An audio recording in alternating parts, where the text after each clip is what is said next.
सर्दियों के मौसम में कीनू एक बहुत बड़ी नेमत है। इसमें विटामिन सी बहुत ज़्यादा भारी मिकदार में पाया जाता है, जो आपके लिए बहुत ज़्यादा फ़ायदेमंद है। इसको खाएं भी और इसके छिलके फेंकने की गलती हरगिज़ मत कीजिएगा। सबसे पहले आपने प्यारे से कीनू ले लेने हैं। आज हम कीनू की बहुत ही ज़बरदस्त सी रेमेडी बनाना बताएंगे। आप कपड़े धो धो के, अपने बर्तन धो धो के और किचन की सफाइयाँ कर कर के आपके हाथ पाँव, आपकी स्किन बहुत ज़्यादा ख़राब हो चुकी है, डल डैमेज हो चुकी है, उन सब के लिए बहुत ही ज़बरदस्त सी होम रेमेडी बनाएंगे। सबसे पहले आपने कीनू को अच्छे से वॉश कर लेना है ताकि धूल मिट्टी वगैरह साफ़ हो जाए। उसके बाद आपने इसको पील आउट कर लेना है, यानी कि छील लेना है कीनू को, ठीक है। माल्टे को छील लेना है। एक माल्टा ले लीजिए, 2 माल्टे ले लीजिए। मैंने 2 माल्टे के छिलके लिए हैं और इनको हमने बारीक बारीक कट कर लेना है। इनको छोटे छोटे पीसेस में कट कर लेना है, बिल्कुल बारीक बारीक, क्योंकि हमने इसको गर्म पानी में इसको बॉईल करना है, इसको सॉफ्ट बनाना है, इसका पेस्ट बनाना है। ये वाली होम रेमेडी आपकी स्किन के लिए एक जादू साबित होगी। आप यकीन माने, जब ये रेमेडी बनाकर आप तैयार करेंगे, आप मुझे दुआएं देते नहीं थकेंगे, इतनी ज़्यादा ज़बरदस्त ये रेमेडी बन के तैयार होगी। सबसे पहले आपने 1 कप या 1 गिलास पानी ले लेना है। पानी फ़िल्टर लेना है, जो पीते हैं वो वाला, वो दूसरा पानी नहीं लेना जिससे बर्तन या कपड़े वगैरह धोते हैं। पीने वाला पानी लेना है, साफ़ सुथरा पानी। उसके बाद 1 गिलास पानी लेकर उसको बॉयल होने के लिए किसी पैन में डाल देना है। जब उसमें हल्का सा बॉयल आने लगे तो ये 2 किन्नू के जो छिलके हैं ना, वो आपने इसके अंदर बारीक बारीक कट करके डाल देने हैं और इसको पकने देना है। हल्की आंच पे इसको छोड़ देना है, पकने देना है। वैसे तो हमारे माशाल्लाह मुल्क में गैस जो है ना, वो हल्की आती है, तेज़ तो आती ही नहीं है, तो जलने का तो सिस्टम है ही नहीं। मतलब इस तरह का कोई सीन ही नहीं है कि जल जाएगा। हल्की आंच पे 5-7 मिनट में हमारे किन्नू के छिलके जो है ना, बिल्कुल नरम सॉफ्ट हो जाएंगे।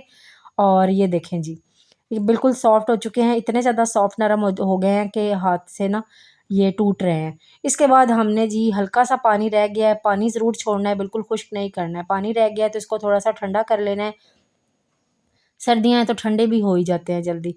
तो इसकी भाप वगैरह हल्की सी निकल जाए तो कोई मिक्सी वगैरह का जार आपने ले लेना है। मिक्सी के जार में आपने ये किन्नू के, माल्टे के छिलके जो है मिक्सी के जार के अंदर डाल लें, या फिर जैसे भी आपने पीसने हैं ना, इनको आपने पीसना है, थोड़ा-सा पानी भी ऐड करना है।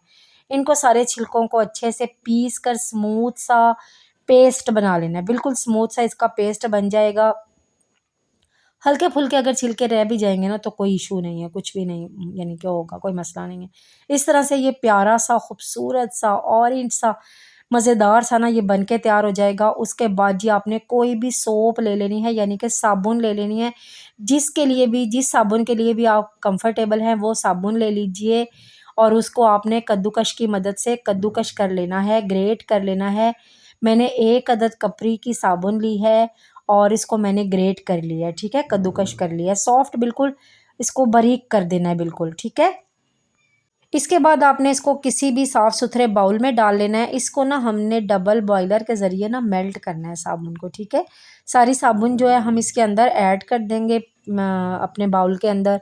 शीशे का साफ़-सुथरा बाउल लीजिएगा, ठीक है? उसके बाद हम इसके अंदर इतना रोज़ वाटर ऐड करेंगे कि ये अच्छे से ना इसके अंदर भीग जाए, डूब जाए। इसको पहले थोड़ा-सा रोज़ वाटर डाल के इसको मिक्स कर लेते हैं। इसके बाद मैं इसको ना मज़ीद पतला करने के लिए ना थोड़ा-सा रोज़ वाटर और ऐड किया था, वो वीडियो शूट नहीं हो सकी है, ठीक है? तो अब ये मैंने ना डबल बॉयलर के ज़रिए ना गर्म पानी और लिया है पैन में, और जब ये पानी हल्का-हल्का इसमें बबल आने लग गया है ना, तो इसमें जो साबुन वाला बाउल था वो रख दिया है, ठीक है? आप इस तरह नहीं भी करना चाहते, कोई स्टील का बर्तन भी ले सकते हैं। स्टील का बर्तन ले लें, शीशे का बर्तन वैसे टूट भी सकता है। तो स्टील का बर्तन ले लें, ज़्यादा बेस्ट है। जब साबुन मेल्ट होने लगे ना, उसके बाद जो हमने ऑरेंज का पील का, यानी कि ऑरेंज के छिलकों का वो मिक्सचर बनाया था ना, वो डाल देना है, तकरीबन 3 से 4 टेबल स्पून के करीब, ठीक है? वो इसके अंदर ऐड कर देना है। इसके बाद हम इसके अंदर ऐड करेंगे जी, इसको मोस्ट पावरफुल बनाने के लिए एलोवेरा जेल। एलोवेरा जेल भी बहुत ज़्यादा ज़बरदस्त है। 1 टेबल स्पून के करीब इसके अंदर एलोवेरा जेल ऐड करेंगे। ऑरेंज पील जो है, इसमें विटामिन सी पाया जाता है। ये आपके रंग को निखारेगा, आपकी स्किन को ग्लो करेगा, ब्राइट करेगा। जो सर्दियों में रफ़ स्किन हो जाती है, डल स्किन हो जाती है, बहुत ही ज़्यादा ख़राब हो जाती है, उसको ये ग्लो करेगा, ब्राइट करेगा और खूबसूरती देगा। और उसके बाद 1 टेबलस्पून के करीब इसके अंदर ग्लिसरीन ऐड करेंगे। ग्लिसरीन भी आपको पता है आपकी स्किन को स्मूथ बनाती है, नरिश करती है, सॉफ्ट बनाती है, फाइन लाइन झुर्रियों को मिटाती है और आपकी स्किन को नरम नरम करती है, मैल कुचैल को उतार देती है। नेक्स्ट हम इसके अंदर आमंड ऑयल यानी बादाम का तेल ऐड करेंगे। बादाम का तेल 1 टीस्पून ऐड करेंगे।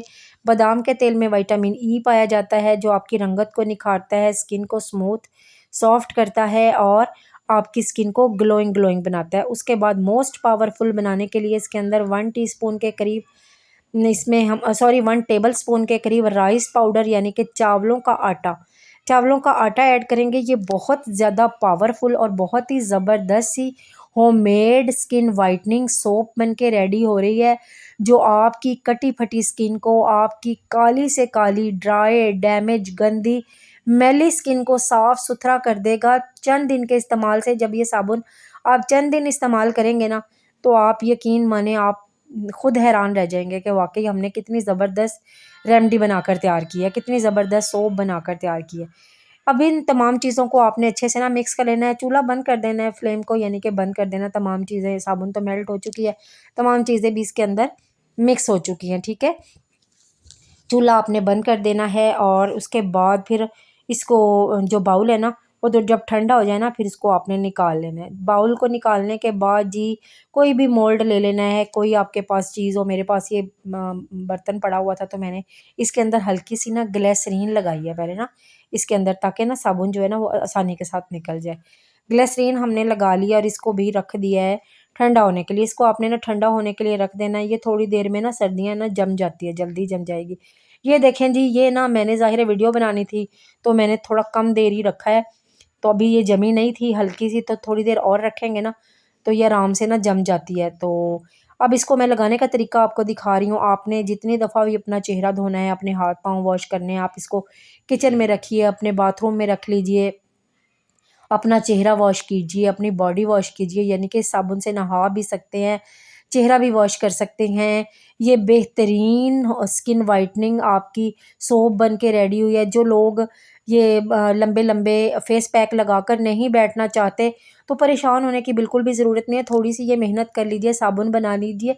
आप यकीन मानिए जब ये साबुन आप इस्तेमाल करेंगे, आप इस्तेमाल करें, आपके घर वाले इस्तेमाल करें, बच्चे बूढ़े जो भी है ना हर बंदा इस्तेमाल कर सकता है। हर स्किन टाइप का बंदा इसको साबुन को इस्तेमाल कर सकता है। किसी स्किन के लिए भी ये यानी कि इसका कोई साइड इफ़ेक्ट नहीं होगा साबुन का। तो मेरी स्किन तो बहुत ज़्यादा ख़राब हो चुकी थी, मैं अपने लिए साबुन बना रही थी। मैंने सोचा चले अपनी प्यारे से व्यूवर्स के लिए, अपनी प्यारी यूट्यूब फैमिली के लिए भी ये वाली साबुन बनाते हैं, उनको भी दिखा देते हैं, शेयर कर देते हैं ये रेमेडी। आप बनाकर ये वाली साबुन लगाइए और इसको ना तकरीबन 2 से 4 मिनट ज़रूर लगा रहने दीजिएगा अपनी स्किन पे, और हल्के-हल्के हाथों से, नरम-नरम हाथों से इस तरह से रब करते रहिएगा, मसाज करते रहिएगा, ताकि आपकी ना स्किन पे अच्छा-सा ग्लो आ सके। और जो आपकी स्किन पे मैल, पुरानी ज़ाहिर है सर्दियाँ हैं ना तो मैल जम जाती है, जितना मर्ज़ी आप इस्तेमाल कर लें, कुछ भी मैल ना जम जाती है, हल्की-हल्की सख्त हो जाती है मैल। तो ज़ाहिर है ये मैल को नरम करेगी और ना हल्के से नीम गर्म पानी से अपना चेहरा, अपनी स्किन वॉश कीजिएगा। झाग देखें कितनी ज़बरदस्त बनी है। और इसको फिर वॉश करने के बाद जब आप इसको साबुन को लगाएँगे ना, आपको खुद ब खुद, पहली दफ़ा तो नहीं खैर, 2 से 3 दफ़ा जब आप इसको इस्तेमाल कर लेंगे ना, आपको वाज़िया फ़र्क महसूस होना शुरू हो जाएगा कि वाक़ई ना आपकी स्किन ग्लो करना शुरू हो गई है, आपकी स्किन ब्राइट होना शुरू हो गई है, आपकी स्किन सॉफ्ट होना शुरू हो गई है, आपकी स्किन पे से मैल, कुचैल, डर्ट, डस्ट साफ़ होना शुरू हो गई है।